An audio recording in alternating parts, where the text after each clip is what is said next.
Welcome back everybody to Smash 64. In my latest video we looked at every Break the Targets course and I took you through all the routing I had discovered up to that point to take my overall time down to a 3:16. But today we have something different to look at, and that is the game mode that is purely unique to Smash 64, Board the Platforms. In Board the Platforms, the goal is not to attack targets as quickly as you can, but to land your character on these yellow platforms instead. Ever since I played this game mode for the first time, I fell in love with it, especially because it's unique standing in the series, but also because it offers a completely different challenge to break the targets. Gone are the days of shooting targets off screen. You need to get to each of these platforms and land on them before moving on. When I bought this cartridge, the overall time scored by the previous owner was non-existent. Okay, so they never actually landed on the final platform with Jigglypuff, and probably because they didn't know that using Pound would allow you to cross this distance rather than using her pitiful jumps in Smash 64. Either way, I was able to beat all of these times pretty easily and score a final time of 6:54. I was happy with the fact that I was able to beat all of their previous times, but I knew in my heart of hearts that this could be taken much further, and today you'll be seeing the fruits of my labor. Let's kick this off with Luigi's course. First of all, this platform on the right sinks into this pipe in such a way that I wasn't able to land on it before it was fully submerged in the start. Thankfully, this does mean the beginning of the level isn't very strict in its timing. You'll find that a lot of these levels are bound to their platform cycles, determining how quickly certain sections of them can actually be completed. Anyways, we start by collecting these 3 platforms up top, fast falling to the next one, and falling around these obstacles to the bottom of the level to continue. Hitting your head here with a double jump allows you to reach this platform more quickly, therefore increasing your chance at a better time. We collect these 2 platforms as quickly as we can manage, and then rather than getting this one off to the right, we jump up to this structure in order to scale this moving tower of platforms first. With some goofy, slow-looking platforming, we are able to collect all these guys and fast fall as soon as possible down to the final platform, giving me a time of 27.89. I think that I would be able to improve this time using Luigi's up special with timings that would give me less falling distance in certain parts, but this is the fastest route I've been able to come up with thus far, and I'm pretty happy with the sub 28 for now. Moving on to Mario, we have a few weird platform cycles that are kind of tricky to work around. Starting by sprinting to the right, we can land on this guy, full hop to the next one, and as quickly as possible fall to the 3rd platform here. Next, if we've gone fast enough, we're able to land on all of these raising and lowering platforms just in time for them to come up out of the heated ground below and move to the bottom section. In this bottom section, we need to deal with these pillars coming down from the moving platforms above, and it makes for some really weird jumps. But if you're able to make it through here using only jumps and double jumps rather than having to up special anywhere, you're still gonna make it through here pretty quickly. For this final section, we up special immediately after our jump to land straight on this platform,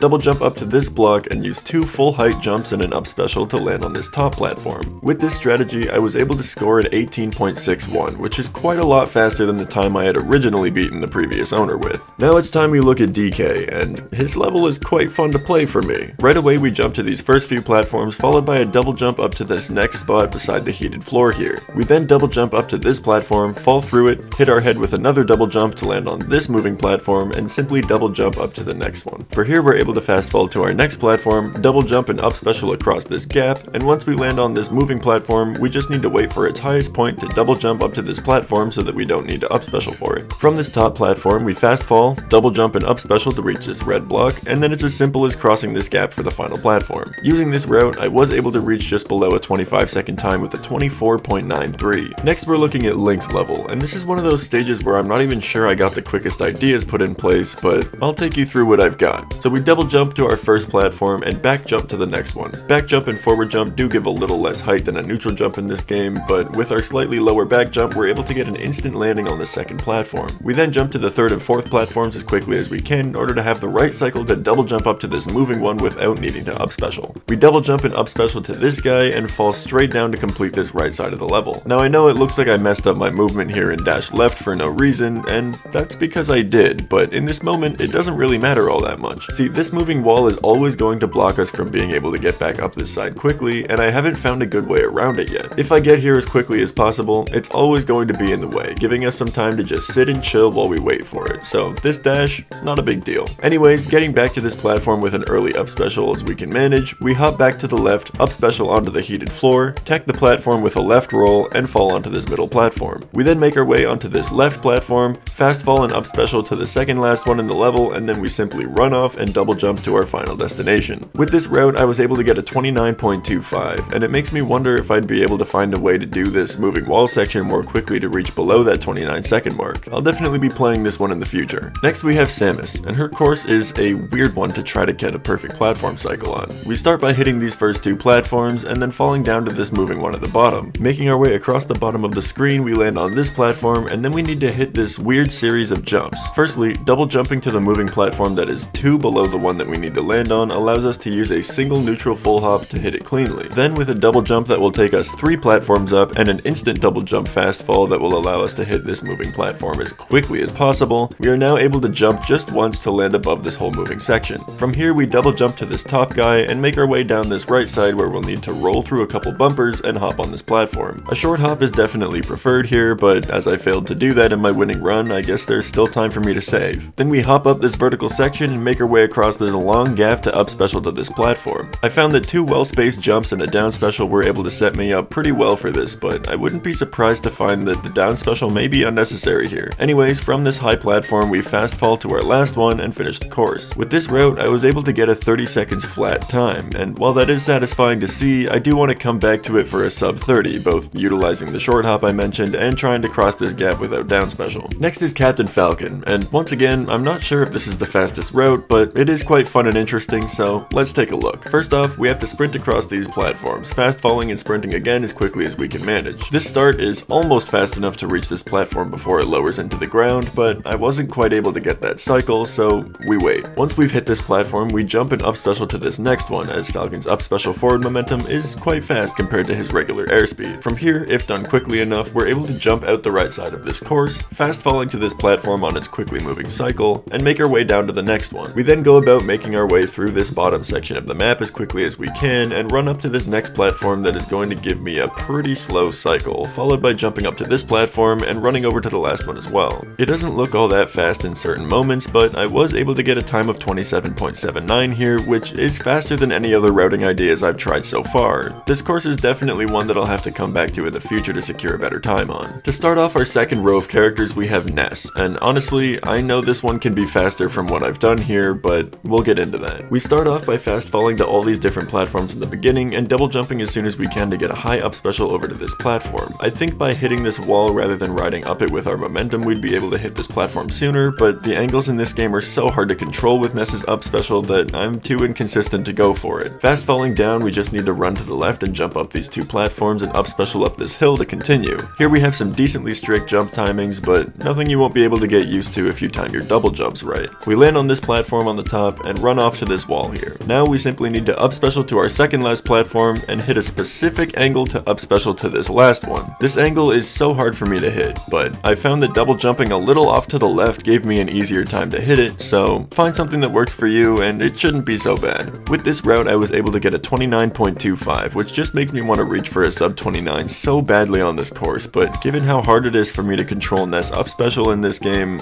I don't know how soon I'll be able to hit that goal. Up next we have Yoshi, and the platform cycle on this level is interesting here as it sort of holds us back from going too quickly through the stage. We start off with some well-timed double jumps followed by a clean ceiling hit to fall faster onto these next platforms, but at this point in the run, we kinda just need to take a second to wait. Once this platform comes around on its cycle, we fast fall onto it and run off the right side for our next one. Sprinting off this platform back to the left, we can pass our final moving platform section with a few full hops and finish this stage with a late double jump to our final platform. The reason I don't take a ceiling hit sooner here and fall onto it more quickly is actually because you can jump straight through this floor that you started on, killing your time, which is pretty hilarious by Nintendo. With this simple route I was able to cook up, I nabbed a time of 19.80. Kirby's level is similar to Yoshi's in the way that once you've cleared this starting point quickly, you'll arrive too early on this platform cycle to just move on straight away. Once we've landed on it though, we just need to make our way up here, fly up on this moving platform to the next one, and make our way down this section with a quick down special. You don't slide very quickly on this hill in rock form, so becoming Kirby again and running here will be much faster than just rocking your whole way down. With all of our jumps, we just barely managed to make it to this platform at the top, which we then need to fast fall from to this little outcrop at the bottom of the level. From here, we once again need to use all the height we're able to get in order to up special to this platform, followed by falling down and using up special again to hit our final platform. With this route, I was able to secure a sub 36 in the form of a 35.80, but I do think there's some leeway in taking this time down further with better timed up specials and such in the future, so I'll be back to hunt this one as well, I think. Next we have Fox, and this course is one that I definitely did look at the world record for Intel. Here we're hitting the first few platforms and riding our moving platform up to the top here. Jumping off, we can hit this platform, platform, run to the next one at the top here, and finally we run underneath this bumper when it bounces to assure that we're on the right cycle to avoid this moving bumper while we fall. Landing on this platform, we move as quickly as we can to get back up here, and then land on this platform and fast fall to the next one at the very bottom of the level. This all needs to be done very quickly in order to catch this moving platform cycle near the end so that we can ride it up to this platform, followed by falling here, timing a very precise full height double jump, and using up special to land on this final one. I can't stress how many times I almost got a best time here only to fail this double jump. It really is such a specific height that you need in order to clear this final obstacle. Jumping too early, you'll hit your head on this wall, and jumping too late will sacrifice too much height for you to make the jump. So have some patience with this one. It might take a while to hit it. With this route, I was able to grab a sub 26 time with a 25.79. Given the platform cycles that we're working with here, the only real place that we can optimize for time is these final two platforms, as you'll always be landing down here to catch this cycle until then. It really is an interesting course, but definitely one that I don't think I'll be able to take any lower than I have it. With Pikachu, we have a fun little course that I don't really have much to say about. We jump onto these moving platforms, we up special over this moving section to save time landing and jumping a bunch, we run over a couple of these easy platforms followed by hitting this moving one down the hallway, and the rest is as easy as jumping from one to another and using an up special at the end to clear the course. Truly there are ways to use up special more through these very horizontal sections, but everything that I tried ended up being slower than running through it, so I don't really know what to make of it. In the end, I was able to score a time of 24.75, and I think there's still some time to be shaved off here, so I'll likely be back to see what kind of optimizations I'm able to work out here. Our final course is Jigglypuffs, and it's not too hard once you've finished routing the best ways through it, as hard as it might seem on a surface level. We start by landing on a couple of easy platforms, followed by a section of quickly moving ones. These two platforms are pretty easy to hit without landing anywhere else, and if this was all done quickly enough, we can fast fall down to the left and stand here for the quickest spot that I could find to collect this randomly moving platform. It's got like